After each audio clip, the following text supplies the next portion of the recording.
Um, so I think I will start. In fact, I know I will start with Rob Shapiro, who can lay some of the groundwork for us. Rob. Thank you, Jim. It's a pleasure to be here today.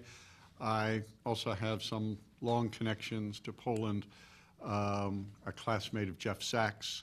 We got our PhDs together, and I certainly recall many, many discussions with Jeff as he was becoming involved with the shock therapy approach in Poland.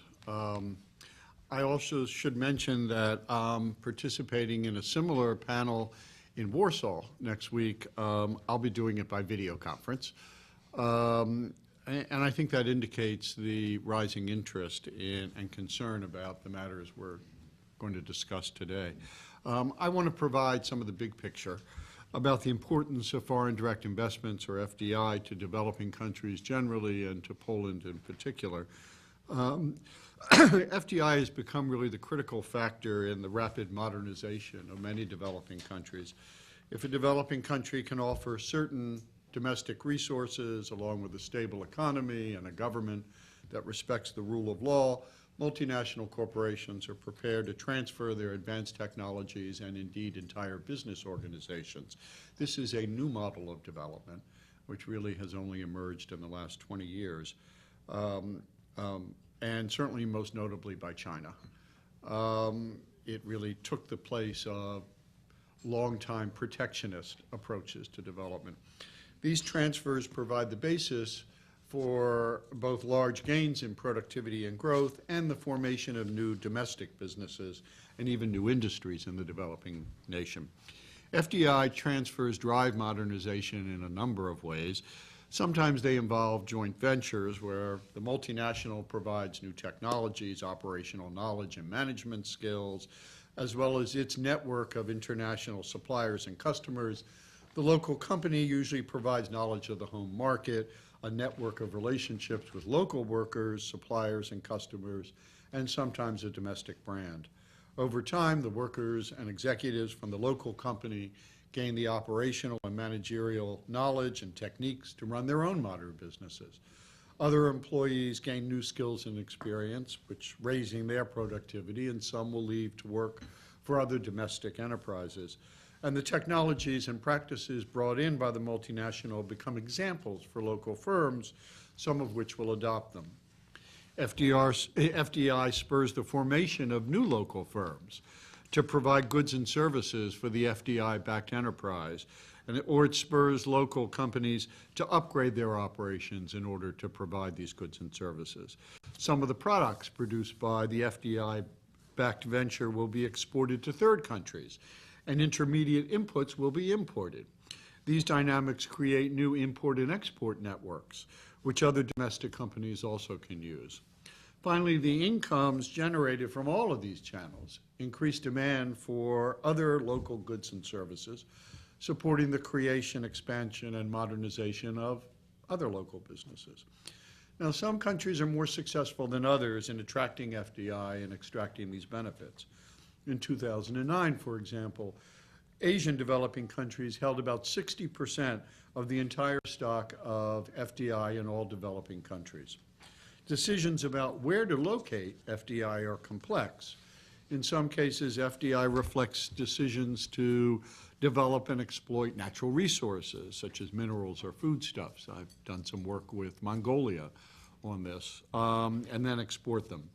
In other countries, multinationals use FDI to directly serve the markets in fast-growing developing countries. This is a phenomenon that we see most notably in China. In still other instances, multinationals undertake FDI to take advantage of low costs in certain developing countries. There are other factors that drive these decisions. The size of a domestic or regional market will matter, as well as its growth rate.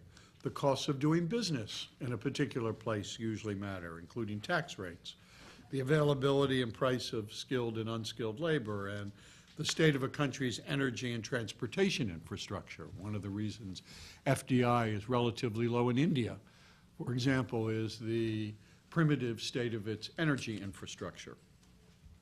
Trading costs, such as tariffs and quotas on the equipment brought in through FDI, play a role, as do the same costs to export finished goods. Then there are the economic factors that we generally think of as the business or economic or investment environment. Countries that make it relatively easy to start a new business have an advantage, for example, as do those with a domestic banking system that can provide financial services. Political factors also matter greatly, however, including a country's general political stability, respect for the rule of law, the impact of corruption on government decisions affecting businesses, and the security of patent and other property rights. The rule of law and institutional stability are especially important, and many developing nations have been very resistant to applying the same rule of law to all business transactions. There is, in fact, a dispute occurring in India right now over just that occurrence, in which the courts applied a different rule of law to a multinational corporation than has been applied to domestic corporations. In fact, a recent survey of multinational executives found that political risk is the single most important constraint on FDI to developing countries.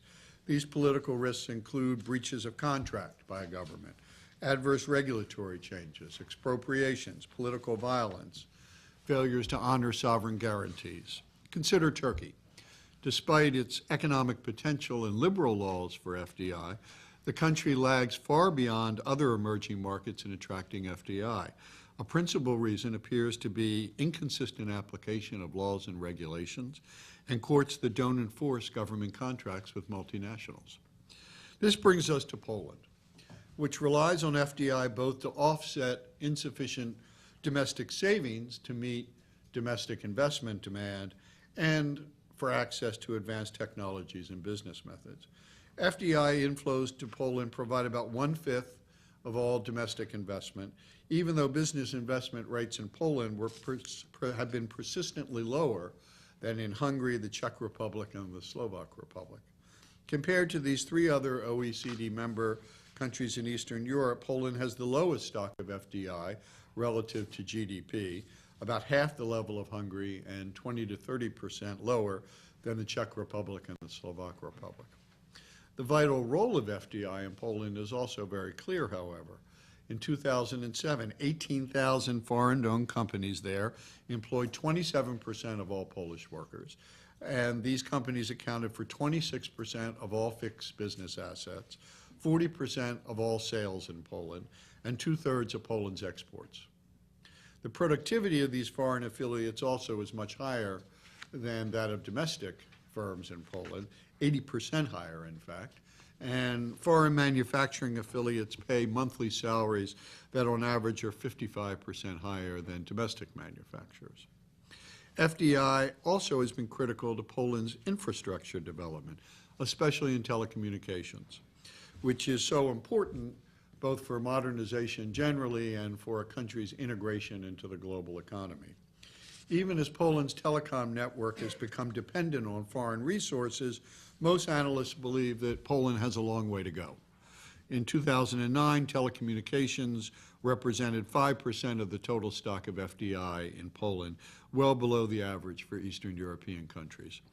And a recent survey of Poland's investment climate found that 30% of companies there rate the country's telecommunications infrastructure as either bad or very bad. The spread and speed of broadband service in Poland, for example, lags behind other European economies. Broadband penetration last year was 13.5% of Polish households, compared to the Eastern European average of nearly 25%. Polish broadband also is slower than the average for Europe, and broadband subscription rates are among the highest in the OECD, which of course slows its spread. These dynamics tell us many things, but I'll close by focusing on one in particular. Poland's economic progress depends on continuing and expanding foreign direct investments in its telecommunications infrastructure. Anything which impedes or slows that process, especially political risks associated with the government's approach to contracts and the rule of law, will set back that progress. Thank you.